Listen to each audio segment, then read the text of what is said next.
Hello, this is the Lord's Legion and welcome to a brand new countdown, and in this video we're going to be counting down the top 10 concept art from cancelled comic book movies. And I know it's a little bit disappointing in that there's only going to be 10, because I was really hoping in that it would at the very least be a top 15, but since it's really difficult to find pieces of concept art for comic book films that have been cancelled, I could only narrow it down to 10. And like in every concept art countdowns, I will be making a poll on this video for you guys to vote on which franchise I should focus on next. And whichever franchise that gets the most votes, I will be making a video in terms of its concept art next. So without further ado, let's begin with the countdown. So kicking off the list at number 10, we have a gorilla looking Hulk from Hulk. Now I'm not entirely sure on whether this was part of Ang Lee's Hulk, or whether this was going to be a 90s film based on the Hulk, but to me this is such a bizarre concept that I just had to put it on the list regardless. Because sure, one could argue that the Hulk kinda acts like a caveman in the comics and whatnot, but another thing entirely to just turn the Hulk into a green gorilla version of Fred Flintstone. And given how they thought of this concept for the Hulk specifically all the way back in the 90s, I have a feeling that if this film actually existed back in them days, then it's just going to be incredibly jarring and dated by today's standards. And like I said, I do know that this concept for the Hulk is incredibly bizarre, but at the same time you do get the sense that they were going to go with the more retro route for the Hulk.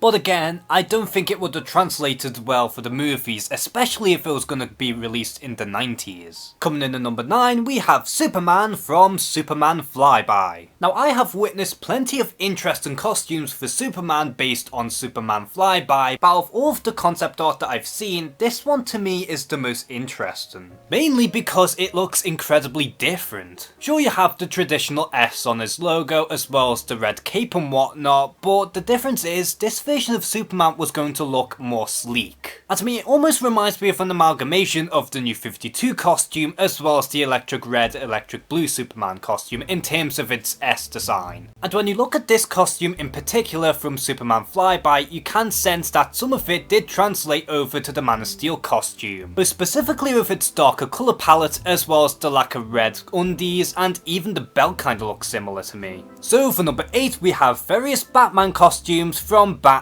Year One. Now this to me is a really interesting case because based on some of the things that I've heard about Batman Year One, they were going to loosely adapt the storyline while at the same time take a lot of liberties with both the Batman lore as well as the actual story that the film was going to be based upon. And clearly when you look at some of these costumes, you can sense that they were going to take a lot of liberties with the Batsuits. And sure, they do have the traditional aesthetics from a Batsuit, but at the same time you can see that they were going to try and do something new with the costumes. And you do get the sense from these Bat costumes in that they were going to be somewhat retro, but at the same time they were going to be a little more grounded to some degree.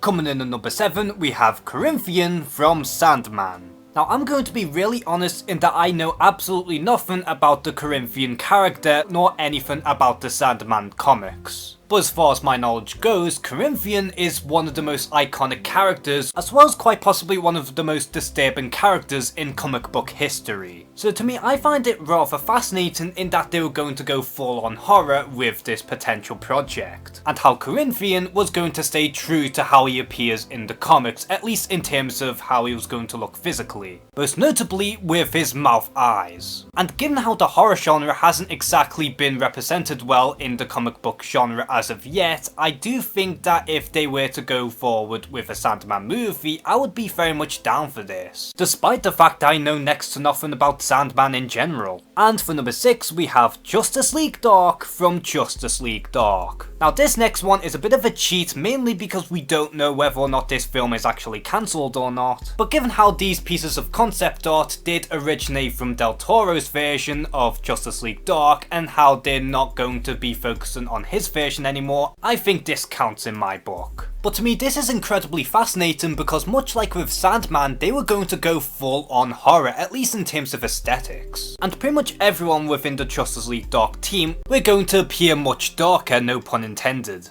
from a more edgy version of Satana to a more monstrous version of Swamp Thing. Not to mention we also have Jason Blood, who looked pretty demonic even in his human form, as well as Deadman, who looked like a legitimate phantom, and it appeared that we were even going to have a much grittier version of John Constantine. Coming in at number 5, we have Vulture from Spider-Man 4. Now I've mentioned this previously in one of my older videos, so I'm not going to talk about this one for too long. But when you look at some of these storyboards, you can see that Sam Raimi really intended on having Vulture to be the biggest enemy for Spider-Man yet. And the more you look at some of these storyboards, you can tell that the Vulture's costume was going to have somewhat of an evolution throughout the film, such as a more alien steampunk version of the costume near the beginning, to a much more metallic and menacing version of the Vulture costume near the end of the movie. And even when you look at the final Vulture design, at least from the back, you can see that it was going to have more of a menacing look in comparison to how he's normally depicted in the comics. So for number 4, we have Skeletor from Masters of the Universe. Now I've never grew up on He-Man or the Masters of the Universe growing up, but even I know that this is such a wild departure from the original source material. That being said though, I do think that this is rather kick-ass, because this design for Skeletor is much darker in comparison to how he was originally depicted in the comics and the TV show. Which is kinda understandable, because if you really want people to take Skeletor seriously, then you're gonna have to take some liberties. And when you compare this to some of the other pieces of concept art, it did seem like Masters of the Universe was going to go in a much darker angle. Which I do know that some fans were kind of rubbed the wrong way when they first discovered them pieces of concept art, but coming from an outsider's perspective, I think this is rather kick-ass. Coming in at number 3, we have Brainiac from Superman Lives. Now I've mentioned this previously in that Brainiac is my absolute favourite villain from the Superman mythos, and it surprises me on as to how he has yet to appear in any of the films. But when you look at this design for Brainiac in particular, it's a really bizarre amalgamation of the retro version, but also added with some aesthetics coming from Tim Burton. Now I'm not entirely sure on whether or not this would have worked on screen, but looking at this piece of concept art at the very least, I do really enjoy the design. Because they took the more retro design for Brainiac and they were trying to modernise it to a certain degree. And it almost has this dark and eerie vibe coming from Brainiac's face. And it almost strikes me as being too horrific for something like Superman Lives. So for our runner-up, we have Aquaman from Justice League Mortal.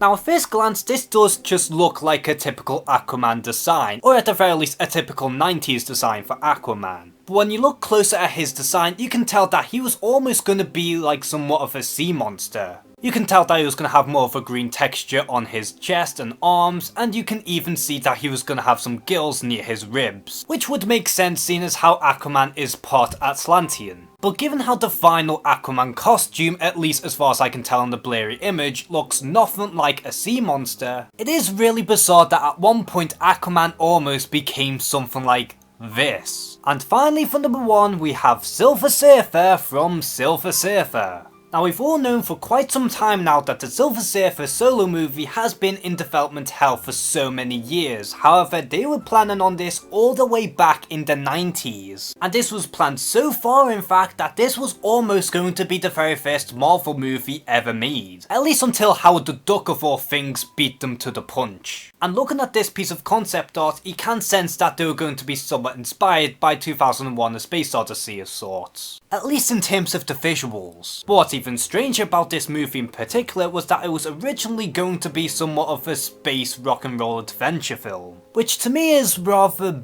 bizarre. And as strange as this really looks, at the same time I'm somewhat intrigued. And for all these reasons and more, this is why this is my personal number 1. So which piece of concept art from cancelled comic book films did you personally find the most fascinating? Comment below and share some thoughts, and don't forget to vote on the poll and choose on which franchise I should focus on next. And as always, thank you guys for watching this video, please like and subscribe, take care and have a good one.